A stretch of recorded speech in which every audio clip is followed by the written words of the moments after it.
Act 4, Scene 3. Emilia helps Desdemona get ready for bed and expresses her concern about Othello's behavior. Now, Emilia has a lot of affection for Desdemona and she can feel the pain of Desdemona.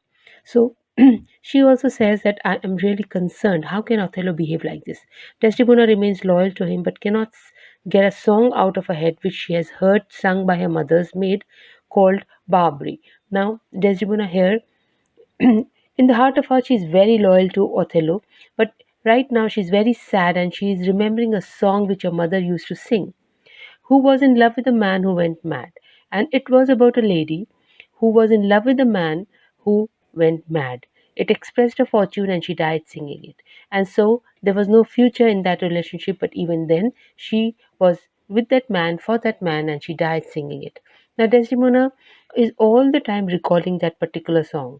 Desdemona says she cannot believe that any woman would be unfaithful to her husband. Now, Desdemona is not talking about herself, she's talking about all the women in general and says that how can any woman be unfaithful to her husband? It is just not possible. Beshrew me if I would do such a wrong for the whole world.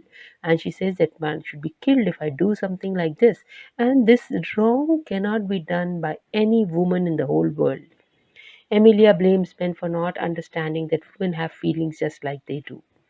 Now, Emilia here supports Desdemona and she says that the men do not understand the feelings of the woman and they're always thinking about their own selves.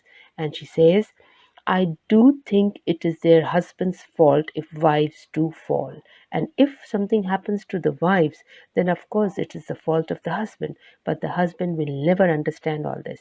Now here we have a hint of the male chauvinist society, and we can feel that the women, they are overpowered by the husband, they are subdued by the husband, they are dominated by the husband, and they are not able to do anything because the women in Shakespeare, they were presented, of course, very strongly, but even then they were presented as extremely loyal. So whatever the husband said or felt, they never really reacted to it. They became sad, and all that would interrupt in the tears, and these tears would say play a very important role as a part of the tragedy. In the tragedy, we can feel that it is relate. Tears are definitely associated with tragedy. So here we have a bit of the tears that Desdemona may not shed, but yes, she's definitely feeling all this.